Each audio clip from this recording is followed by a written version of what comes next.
Good evening and welcome. We begin with an acknowledgement of just where it is we are. The Kaurna people are the original custodians of the land on which we meet. We acknowledge and respect their history and their suffering under the colonisation of their ancient land. And we look to the time when we can work together and walk together in reconciliation.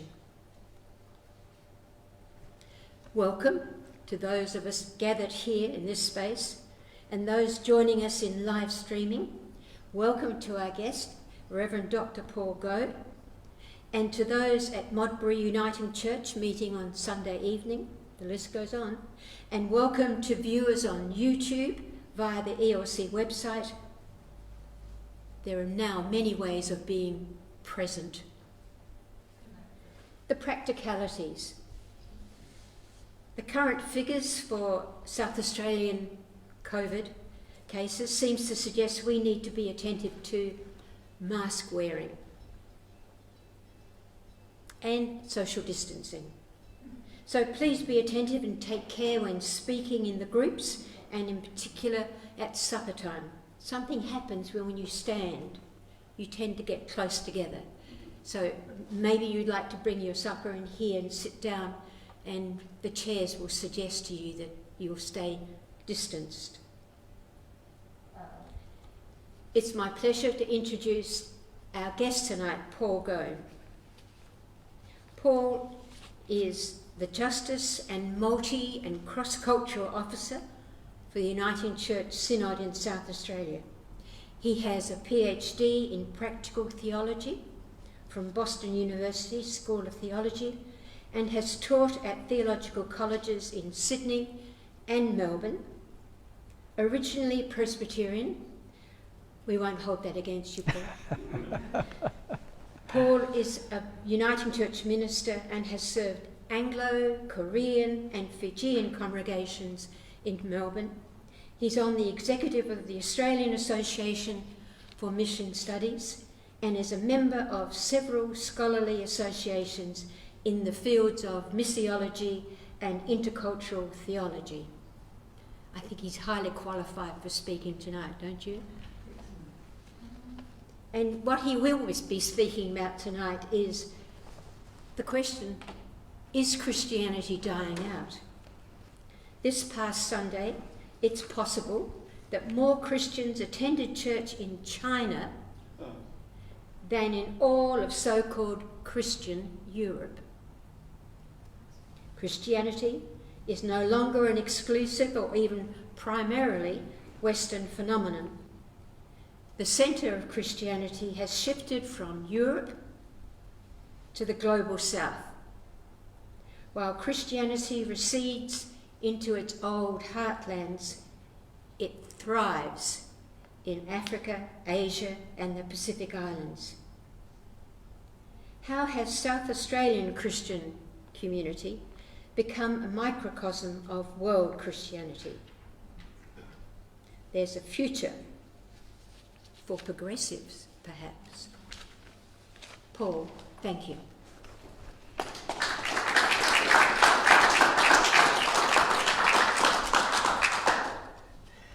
Thank you so much for a warm welcome, and it's an honor to be here tonight to share something that I'm very much passionate and exciting to talk about and to share about and to learn each other.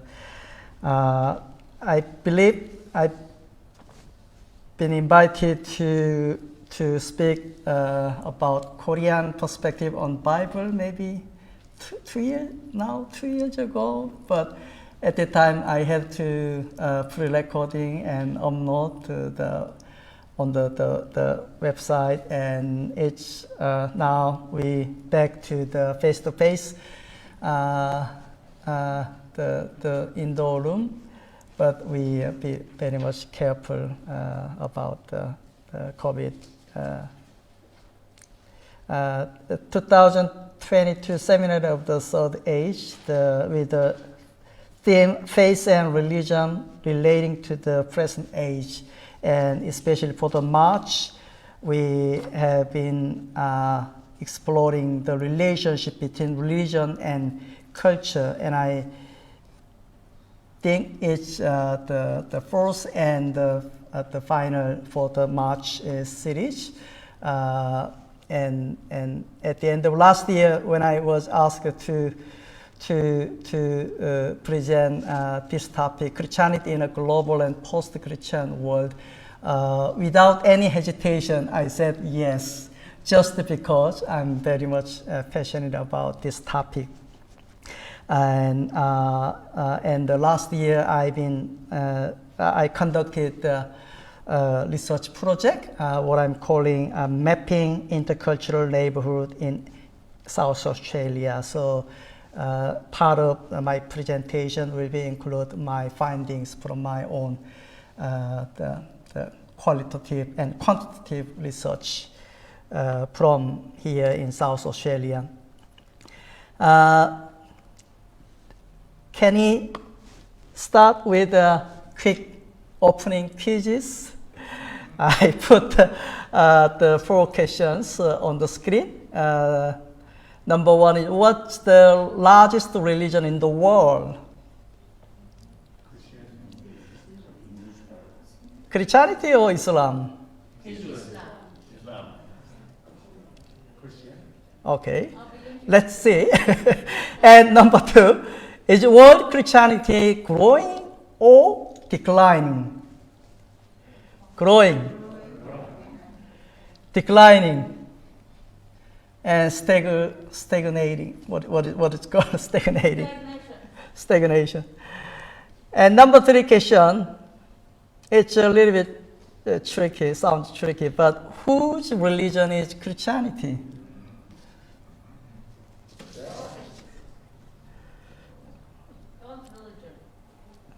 God's religion, wow. Yeah. And the final question that my presentation will be in twofold. One is about the global and world situation, and second part I'll be touching about situation of Australian Christianity. So the question is Australia becoming secularized, post-Christian? Yes. Anyone know? Oh, yeah. So we don't have any consensus on this issue. Okay.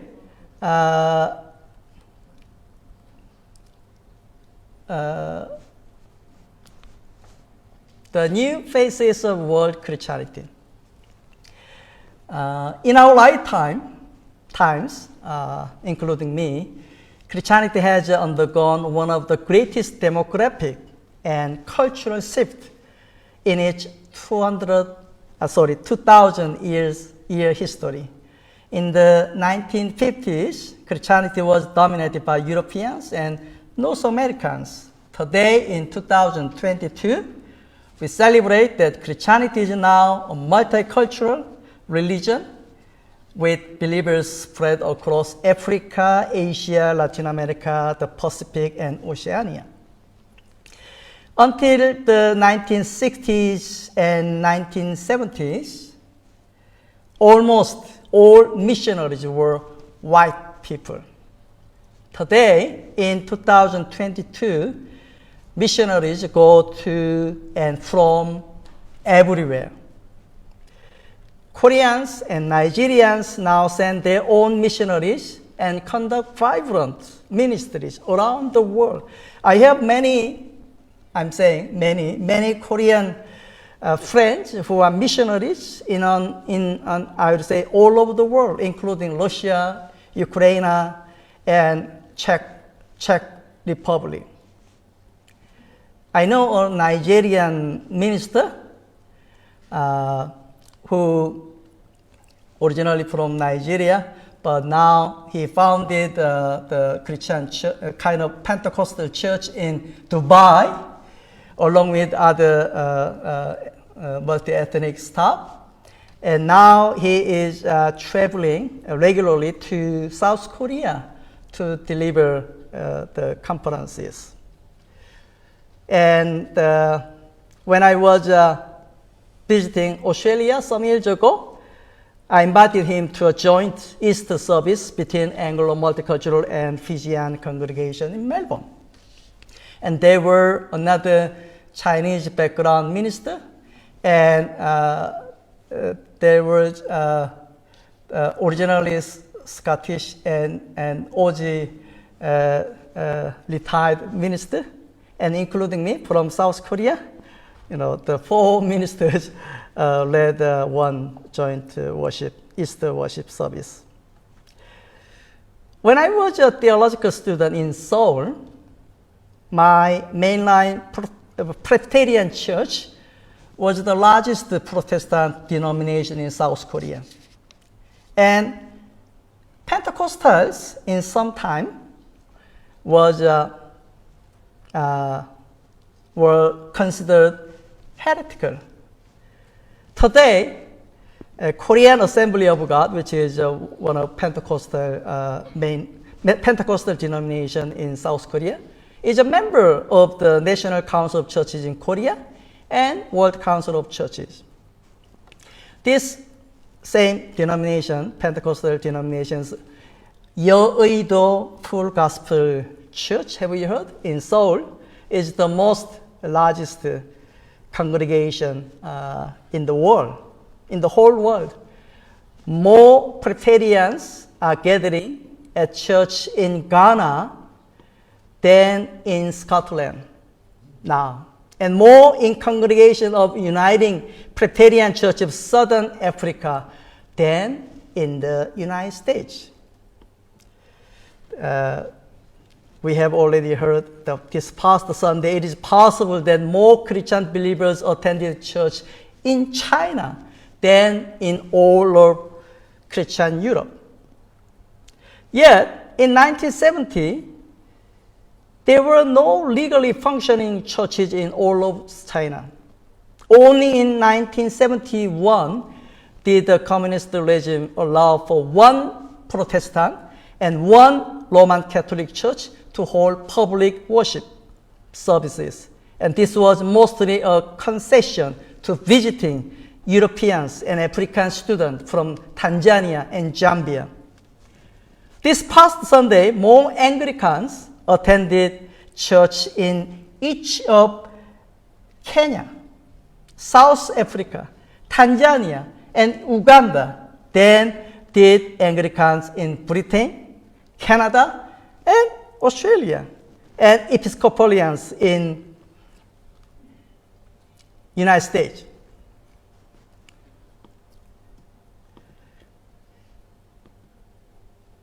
Today, unbelief is the second largest religious group in the United States.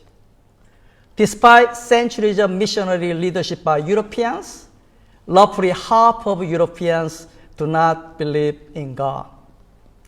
In a word, world Christianity has experienced a larger geographic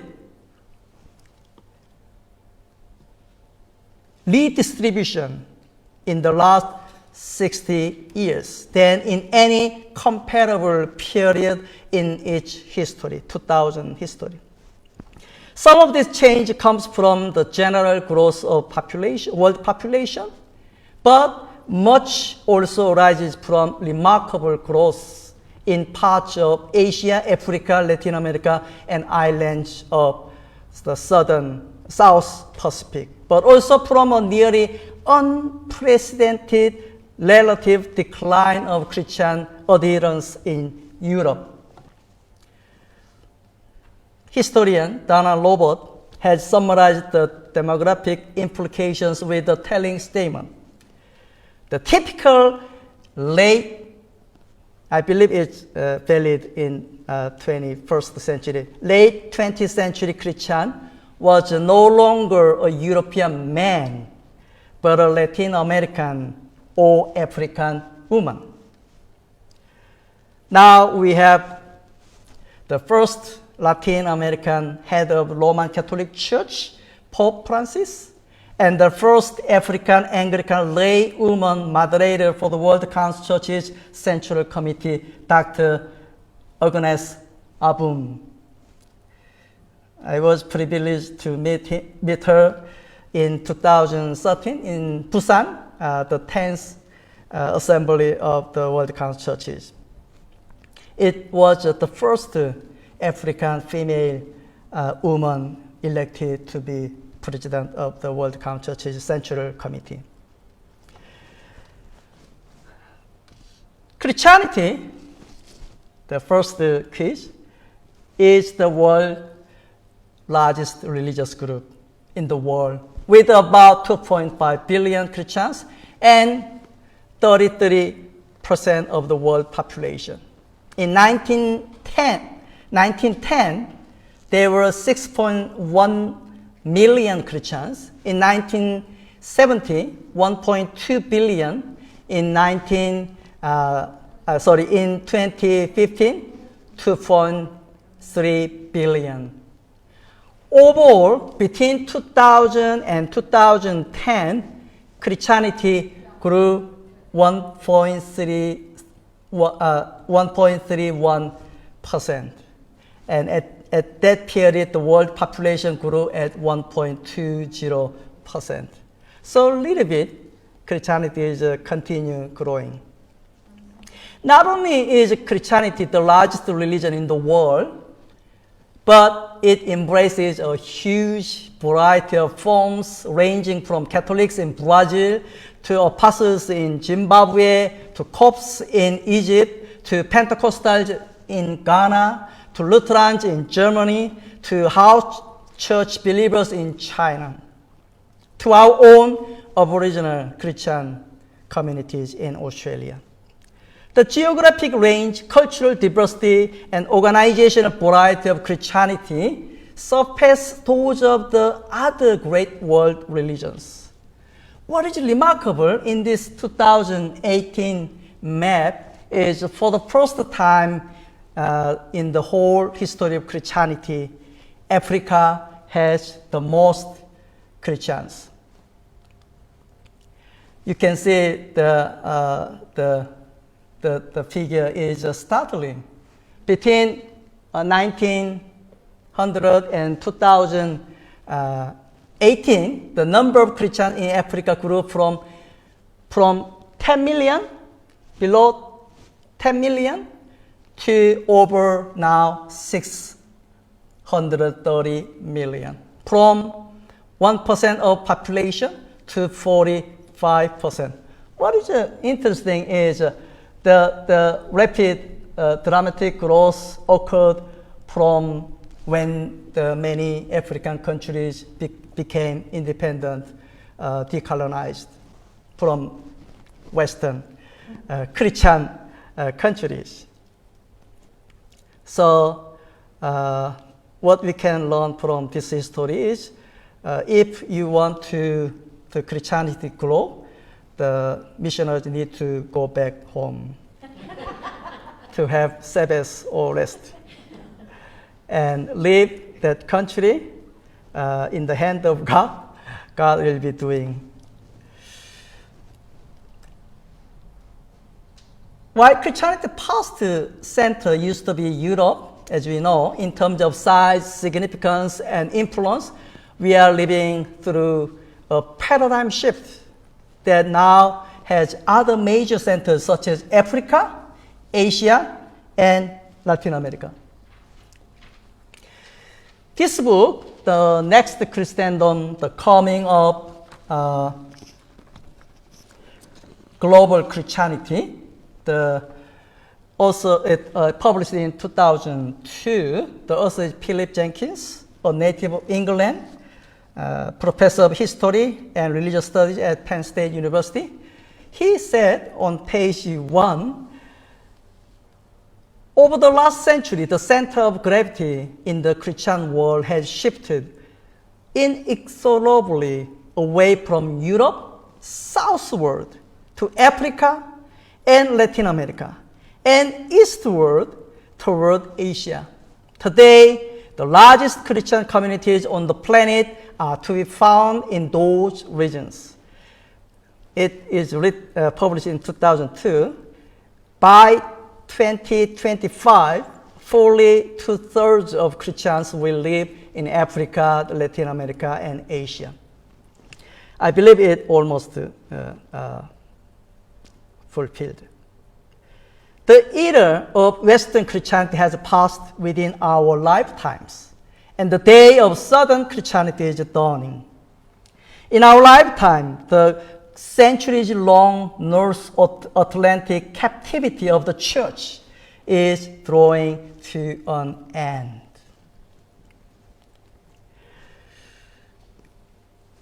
Global North and Global South, I'm using different terms interchangeably, but Global North and Global South are defined in geopolitical terms according to the United Nations. The Global North include Europe, Northern America, and Australia, New Zealand, even though located in Oceania, but belong to Global North. And South Korea belong to Global North now. And Global South includes Asia, Africa, Latin America, and Pacific, and some part of Oceania. The recent data released by the Center for the Study of Global Christianity state that 66% of all Christians now live in the Global South, leaving only 34% in the Global North. This is actually reversal, as indicated by research which showed that in 1910, 66% of Christians resided in the Global North. So, the Philip Jenkins giving kind of the word of warning, all too often statements about what modern Christians accept or what Catholics today believe refer only to what that ever-shrinking remnant of Western Christians and Catholics believers. Such assertions are outrageous today, and as time goes by, they'll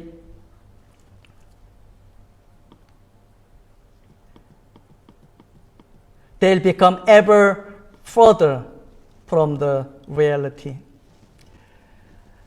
And the left graph showing 1970s distribution of between North and South.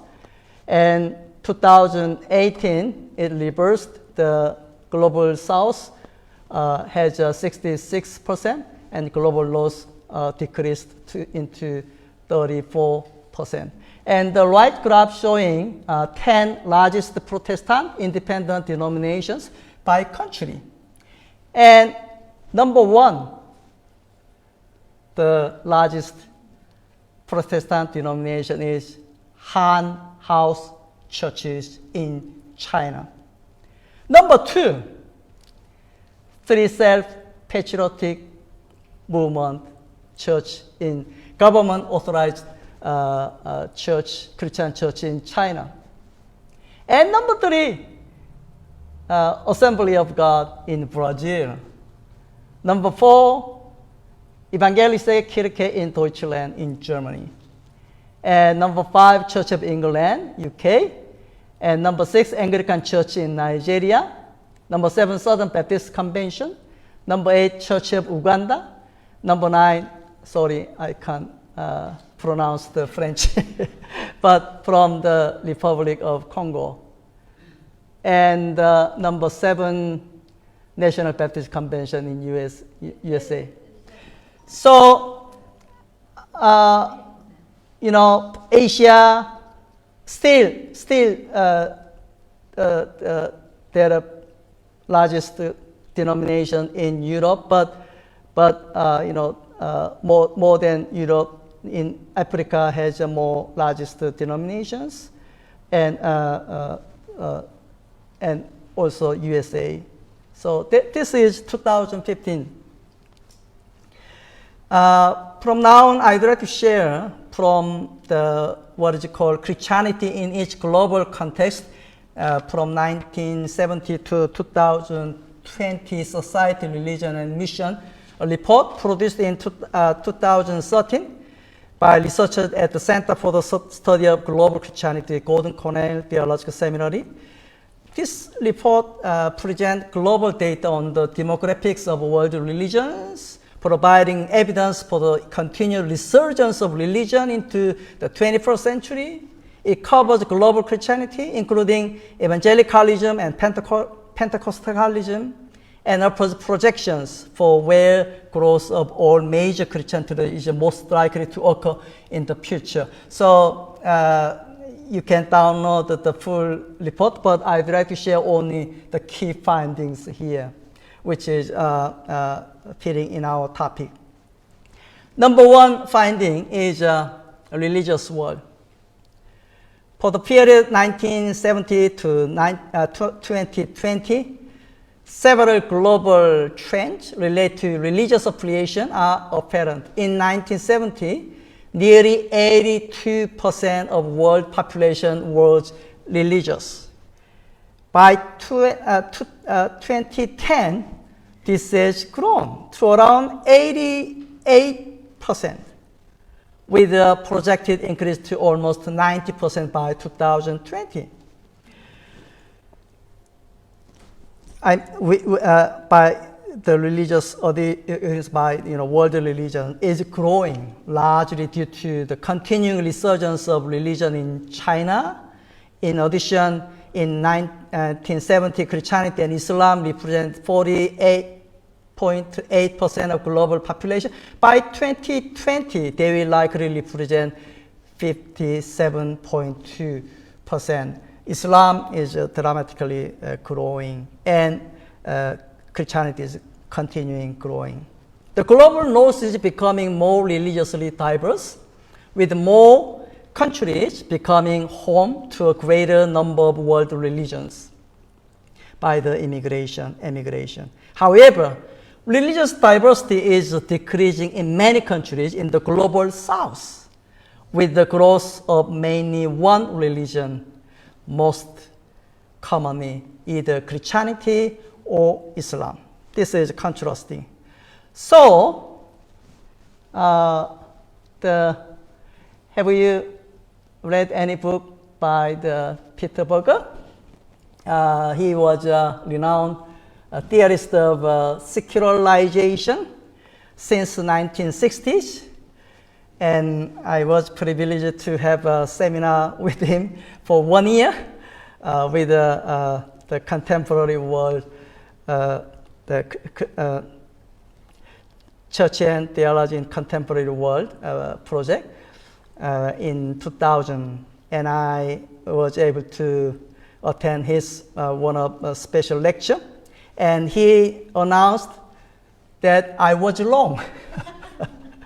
And finally, at the end of 1990s, he changed his view and edited and published this book, The Desecularization of the World, Resurgent Religion and World Politics, along with arising the fundamental religious and political movement in all over the world, including Islamic, the extremists.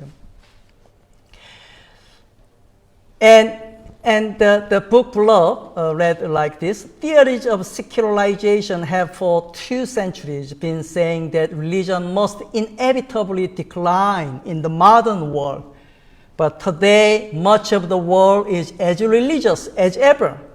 This volume challenges the belief that the modern world is increasingly secular, showing instead that modernization more often strengthens religion, which is strange and interesting.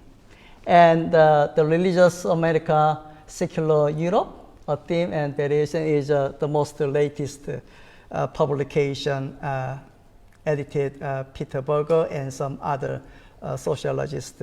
But he passed away a few years ago. He was Lutheran, originally from Korea, not Australia, from Europe. And second trend or key findings is, again, shift of Christianity to the south. The 20th century experienced the great shift of Christianity to the global south, a trend that will continue into the future. In 1970, 41% of all Christians were from Africa, Asia, or Latin America. By 2020, this figure is expected to be 64.7%. Between 70s and 2020, each of the 6 major Christian traditions is expected to grow more rapidly than the general population in the global south. Simultaneously, Christianity is declining as a percentage of population in the global north at a dramatic rate. Birth rates in many European countries in particular are below replacement level, and populations are aging.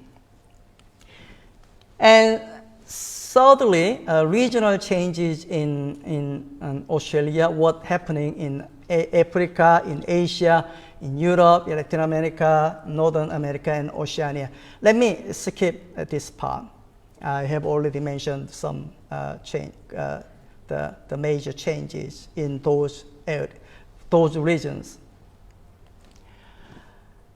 And firstly, growing what is called by this report renewalist movement. What mean by renewalist?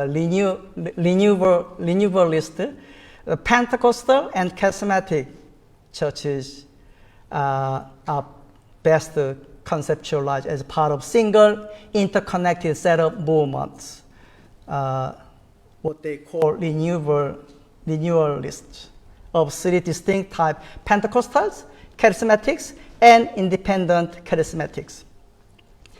This group numbered 62.7 million in 1970, and I expect it to grow to 709.8 million by 2020. In 1970, they were 5.1% of all Christianity, but by 2010, they had grown to 25.8%, which is within Christian traditions. This group is the most growing part of the major Christian traditions. The growth of renewalist Christianity in these the Africa, Asia, and Latin America areas has been astounding, from 18.8 million in 1970 to 226.2 million by 2020 in Africa, from 12.8 million to 203.1 million in Latin America, and from 9.3 million to 165.6 million in Asia. Remarkable. And the last finding from this report is the relationship between mission and social justice.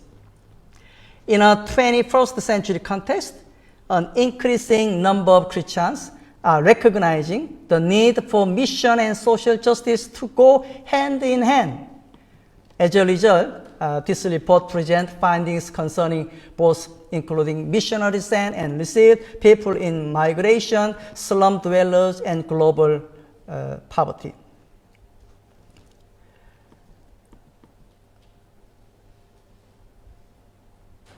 Let me, I'm not gonna go to the detail about this one. And let's stop here. And let's have a first session for the group discussion. I'll give you 5 minutes. Is it too much? but you have the both sides the 2-page handout, and the first one is questions for discussion 1. And I listed 3 questions and 3 quotes from author and some document from ecumenical churches. So turn around each other and pick up any question and share your thought and your response or comment. And number 1 is, what aspects of world Christianity are most striking to you? And what is the significance of the growth of world Christianity for the West, which is global North? Global North. And number 3 is in general relationship between Christianity and culture. And the sub-example question is it okay to use coconut water, not wine, grape juice for communion in Pacific Island countries? I have attended the communion service used by, the coconut water.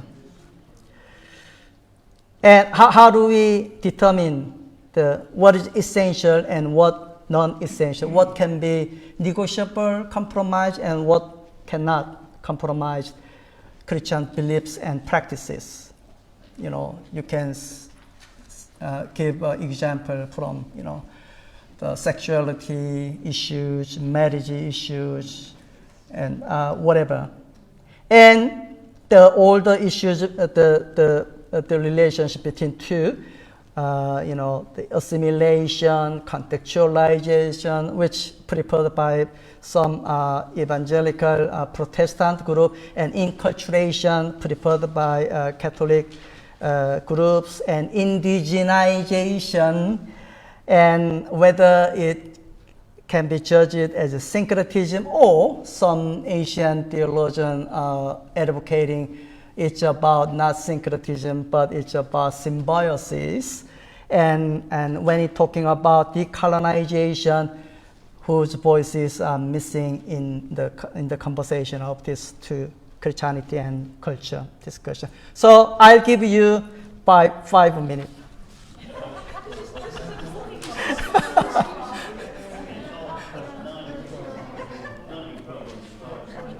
I'm sure we'll need more than 5 minutes.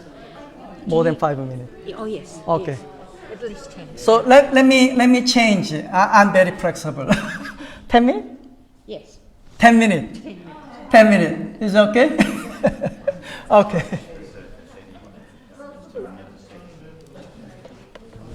Turn that off while we're doing this project.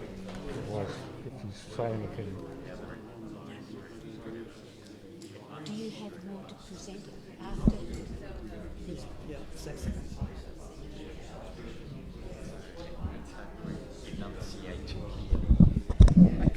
Sitting next to you, I'm big enough problem because I have hearing aids, so that's why I'm leaning forward.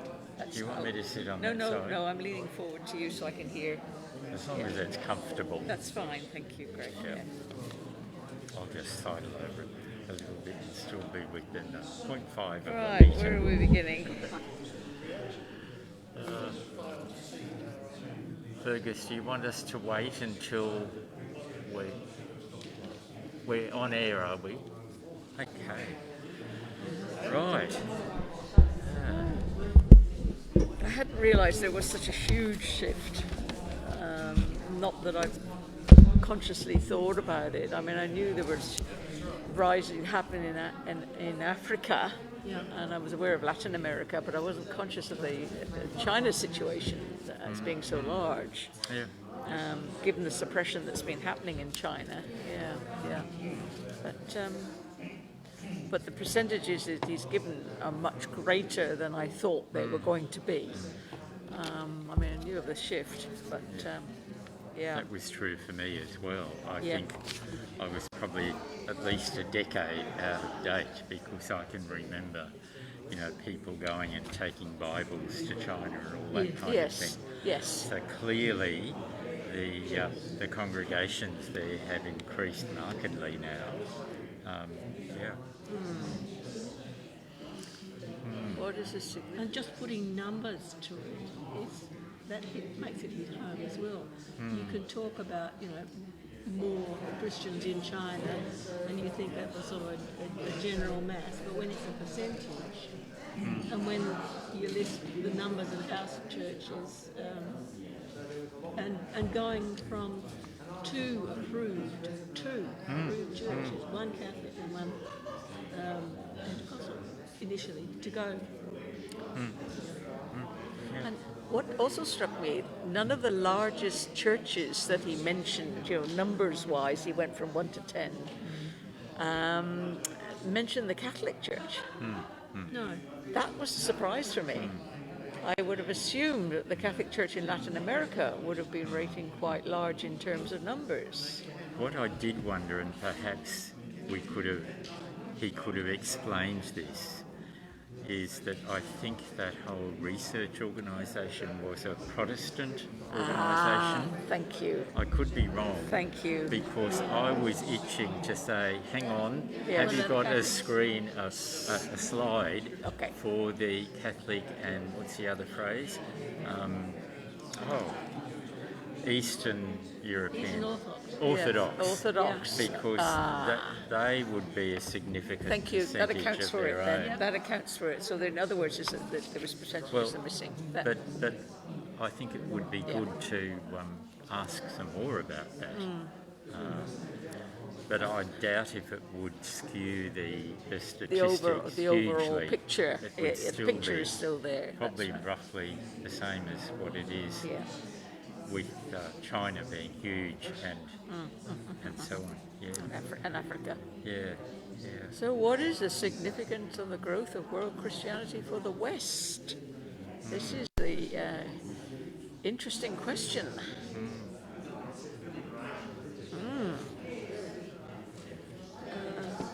I think there was something further down about decolonisation as well. I think those two go together. It's the West, it's Europe, letting go of something that it owned in the past. And now it's like, the student is taking over from the master, if you like. Yes, in terms of, the rest of the world. But for the West itself and what is happening in terms of the declining rates of Christianity, the sense of... I always ask the question, why? Why? Why is it... Yeah. One thing he did mention, age. Europe has an aging population. Okay. And I think this is coming out of youth and renewal, the kind of renewal that comes from the youth being fired up. Okay, yeah, I can hear that. The sort of thing of thing that we went through back in the 1950s when renewal was a thing. I never did renewal. We didn't do renewal in England. You had more renewal here in Australia, possibly. Did you? I don't know. It was an interesting period because initially there was a charismatic revival in all the traditional denominations, and one of the things that I guess I find worrying is that has coalesced into largely a single denomination, the Pentecostal Church. Yeah. And what worries me is the implication is that nobody else is spirit-filled. It's only us. I'm not saying they're saying that, but it's a bit of a divisive thing. But anyway. Because the Anglican Church, Anglican Episcopalian Church, is fairly high up that list as well, especially in Africa.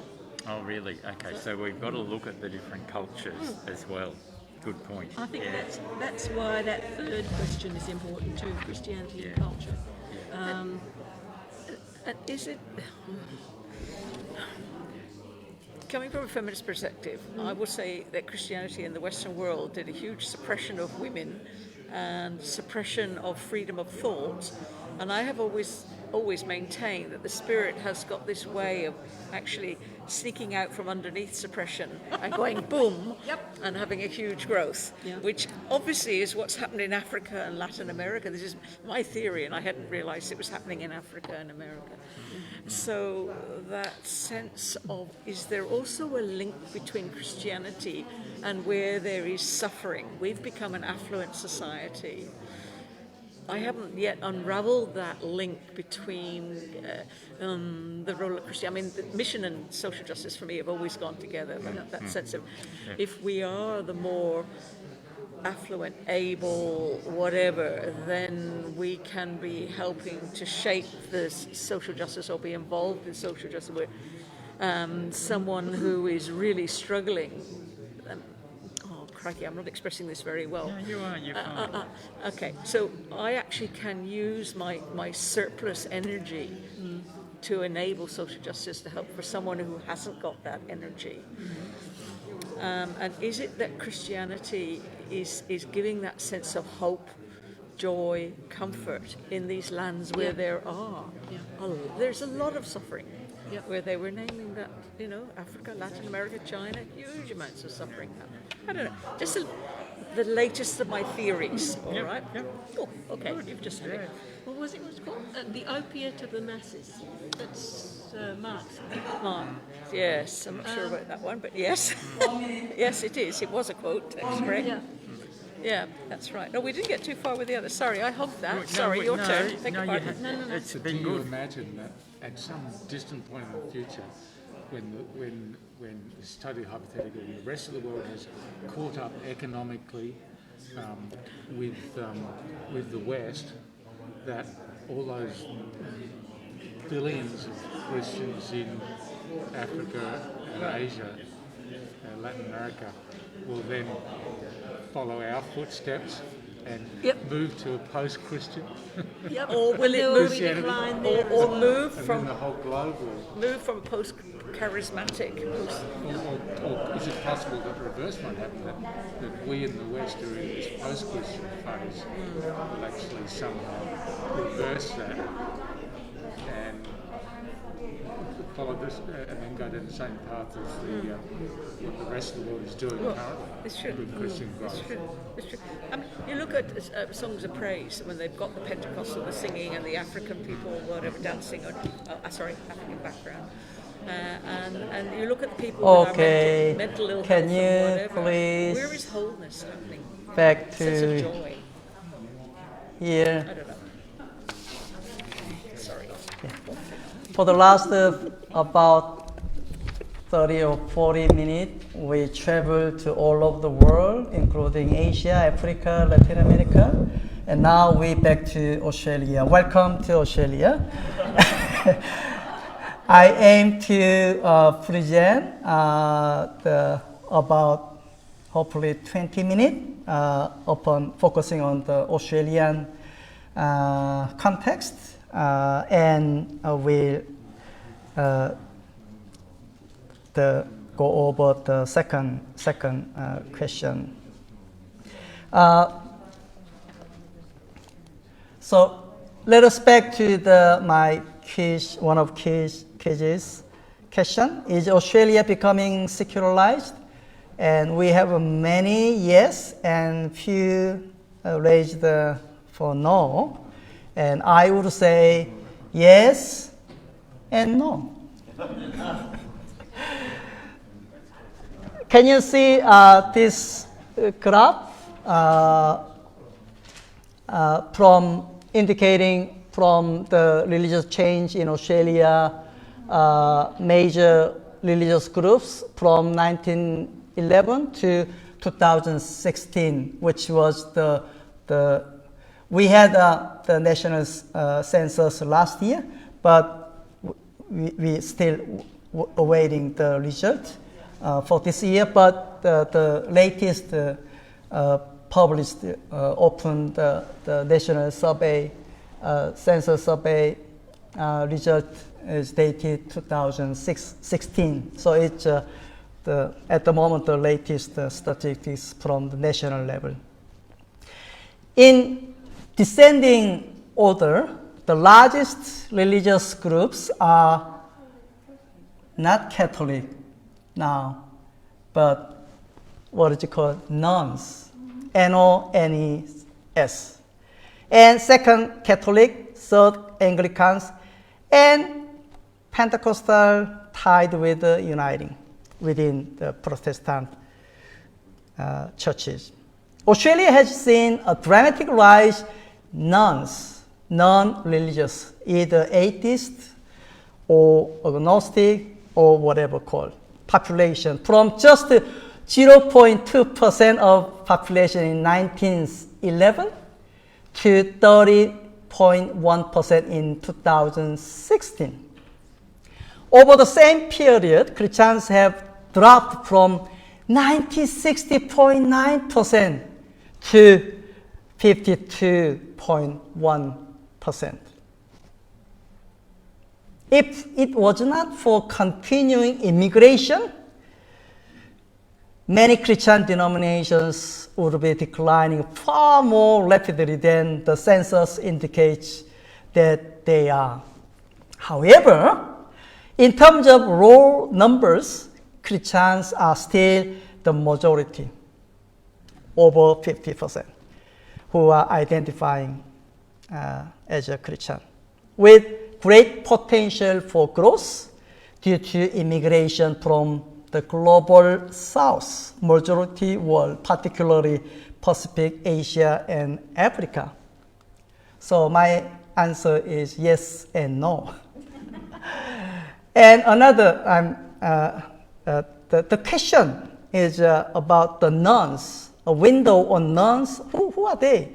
And young people is provided by National Random Survey, not the government survey, but random survey of 1,258 Australian over 18 conducted by the NCLS in December 2016. They reported in one of their bulletins that responses to this survey revealed 3 patterns of religion among Australians: and emerging and rapidly growing nuns, and SBNR, spiritual but not religious, and religious and spiritual, 3 big groups. Figures supporting the existence of nuns is found in the data from this sample. 36% said religion was unimportant, and 25% said religion was of little importance to them. 54% never or hardly ever pray, and 68% never or less than once a year attend religious services. There appear to be at least 2 types of nuns: those who are irreligious, for whom religion is meaningless, and a few who are actively anti-religious.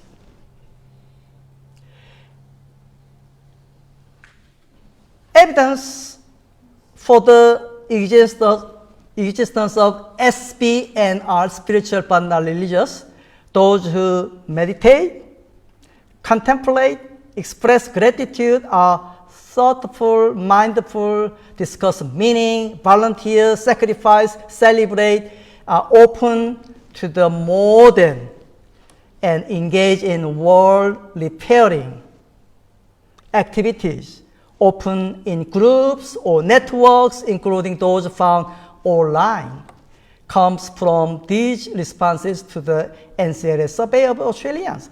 45% said they believe in God, even though some of them not call the being with the name of God. Another 20% cannot choose, are agnostic. 28% said they have had a mystical or supernatural experience, either positive or negative, which they have no doubt was real. Another 34% said, no, they have not had such an experience, but I believe it could happen, or know someone who has. And 30% pray, meditate more than weekly. Migration. When it comes to the Christian population, migration and immigration is boosting Christian population in Australia. in the 25-year period between 1986 and 2011, the number of overseas-born Christians increased by 42%. 35% of the 2.3 million new arrivals between 2006 and 2016 identified as Christian. Nearly 47% of the overseas-born population in the 2016 census identified as Christian among the immigrants. So, the Andrew Walls, the historian, said migration was a more significant event in Christian history than the Reformation itself, which is very bold statement. But I resonate with this kind of statement in light of the new development since 20th century.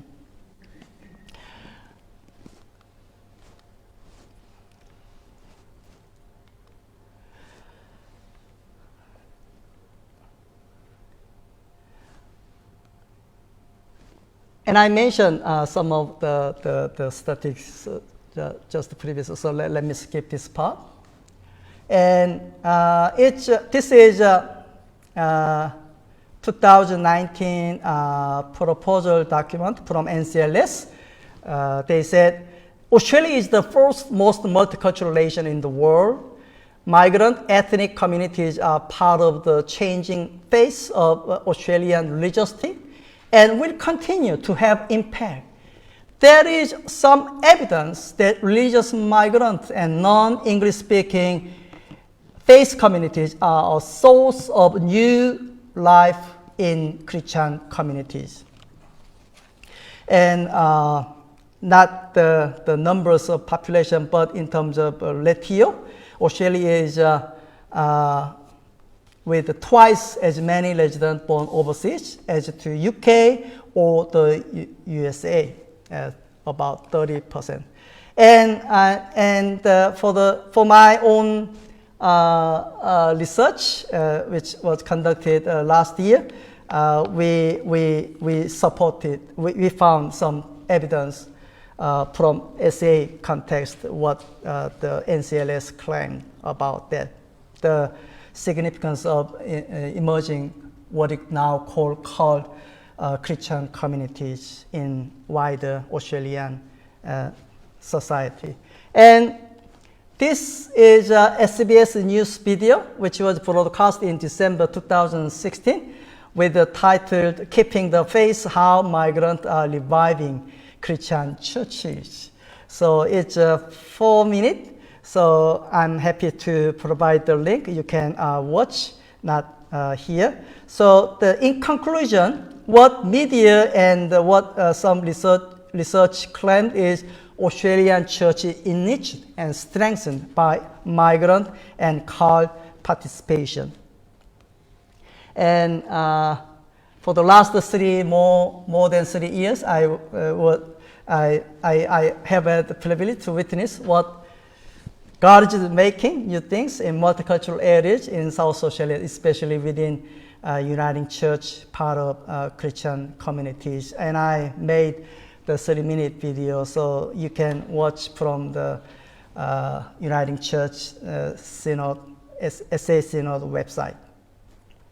And this map showing left is as of 2021, not 22, whole Uniting Church congregation in SA numbered about 250. Now it's less than 250. But as of 2021, wider called faith communities numbered over 200. In 1990, there were 443 congregations in SA Uniting Church. In 2013, there were 296, and now less than 250. The number of congregations has declined by 33% since 2019.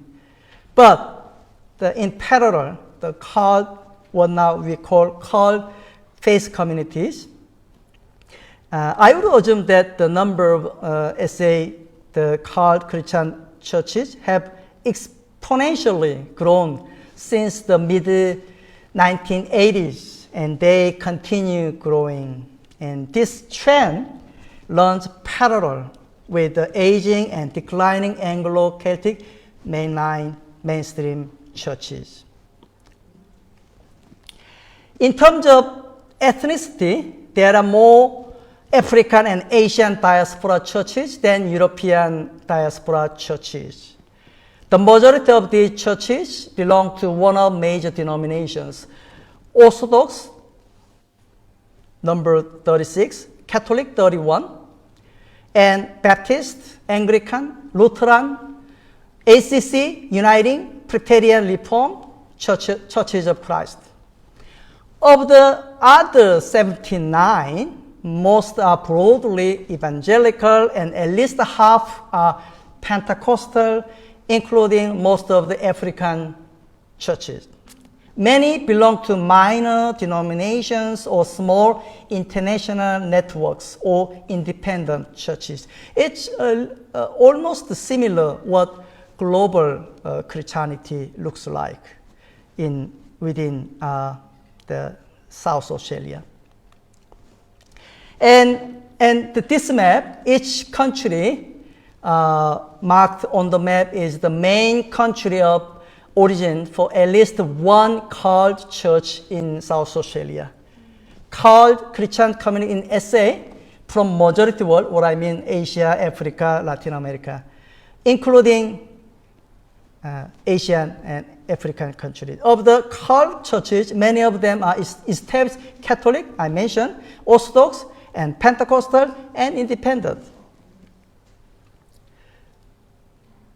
Because of global migration and presence of growing migrant and diaspora called churches who came from across the globe and all Christian traditions. We have a Russian Orthodox Church here in SA. We have Ukraine Orthodox Church here in SA.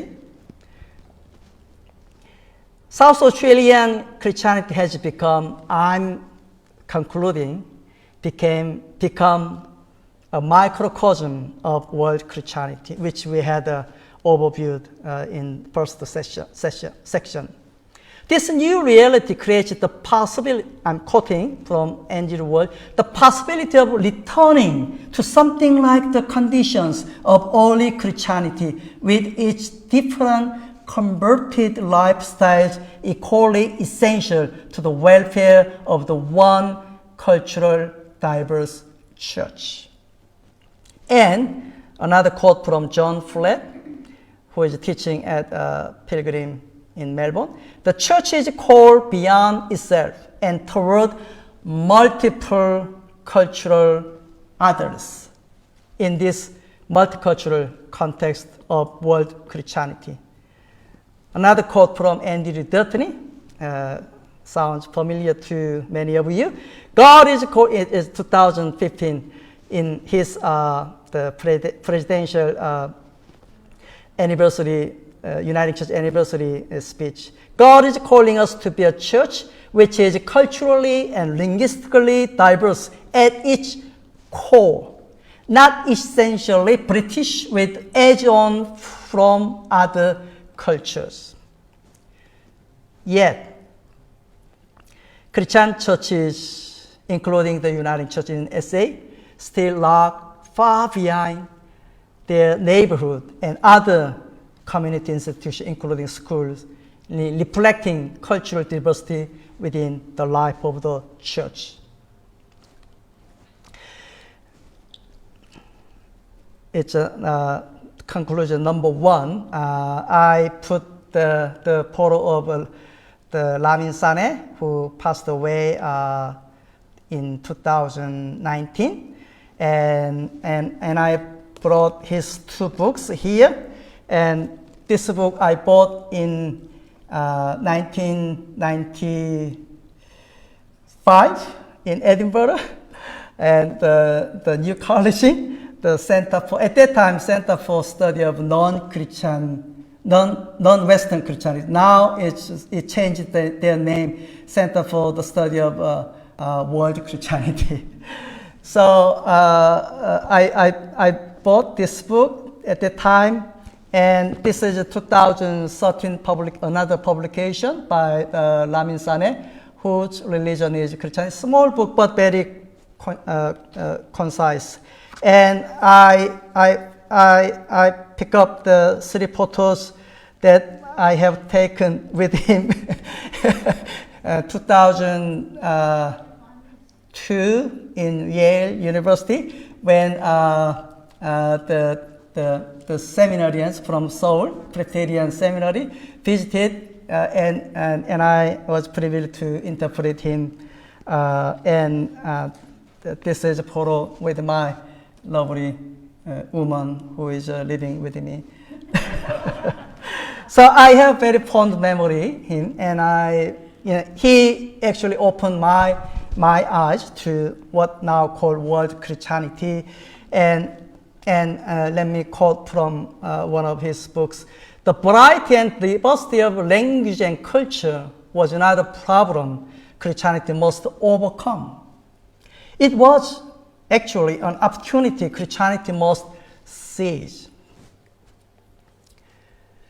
Given all this data that I shared with you tonight, the continuing strength for many Christian communities therefore depends on our ability to be including and integrating and relating called Christians in our congregations, connecting with called communities in our neighborhoods, and building intercultural communities that are characterized by my own word, my own chosen word, reciprocity,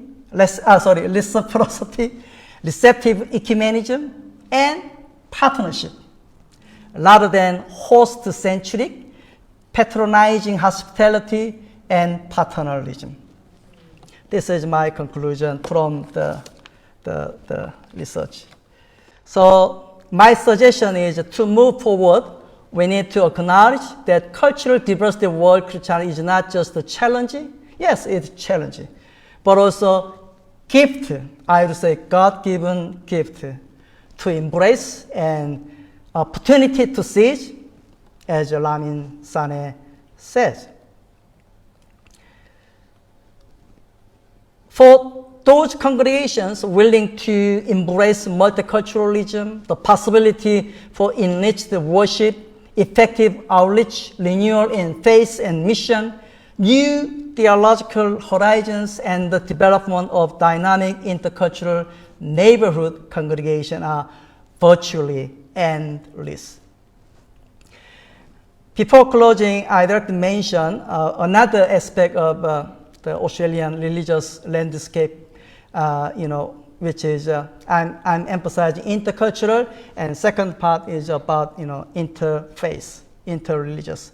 As a result of shifting migration pattern from Europe to Asia and Africa, there has been an increase in Australia's religious diversity, despite the overall decline in religious affiliation.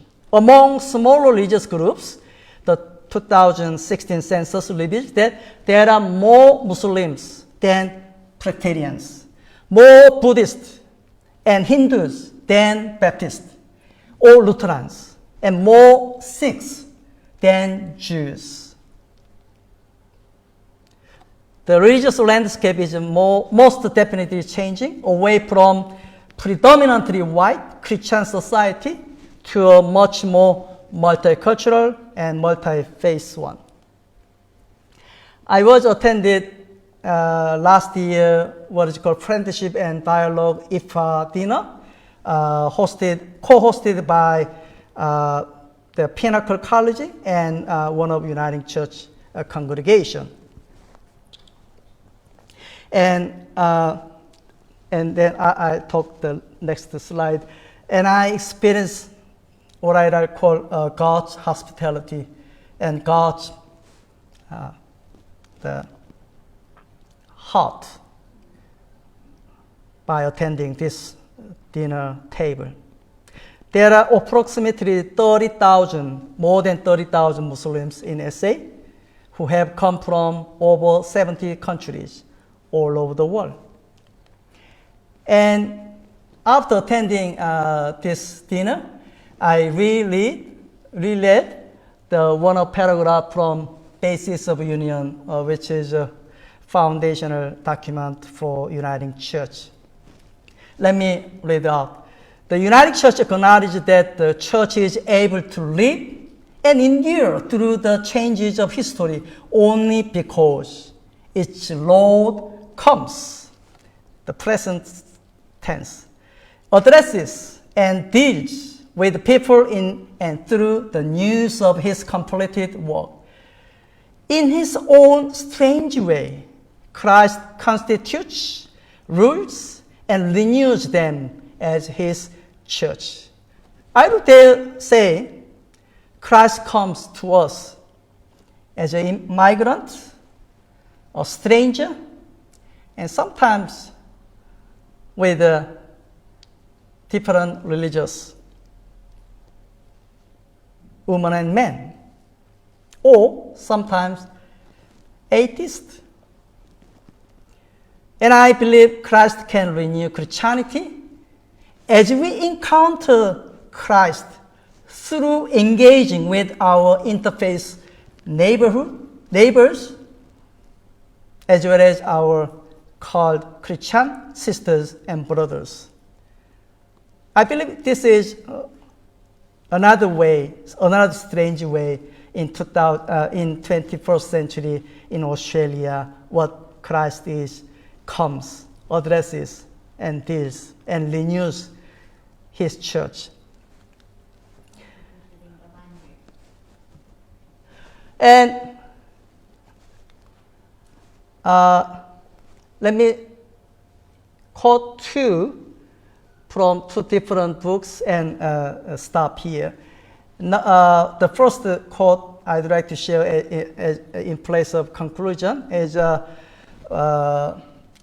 Living on Stolen Land, which very small book, which was published in 2020 by Ambelin Kwai Molina, one of Aboriginal legal academic. And at the end of this small book, she wrote kind of poem-like wording. The places where different worlds meet can be places of connection, enrichment, and transformation. Second quote from another book, Dana Robert, who is a historian, Faithful Friendship. And I'm not historian, I'm not a systemic theologian, I'm self-identifying practical theologian. So I'd like to emphasize and highlight Christian practice, what practice we are required to carry out in this global and postmodern and post-Christian Australian society. I propose cross-cultural and interfaith friendship.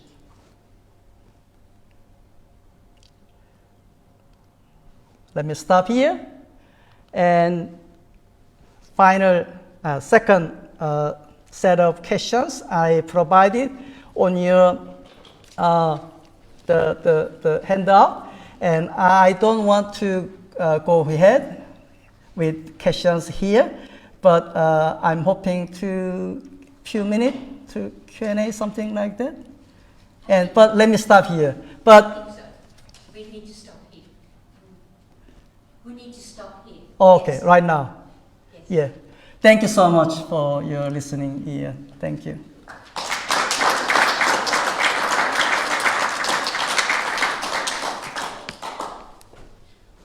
Paul, I think we want to say thank you to you, not just for all the information that you have presented, but for the challenge. And it's a very clear one, isn't it? So let's say thank you to Paul.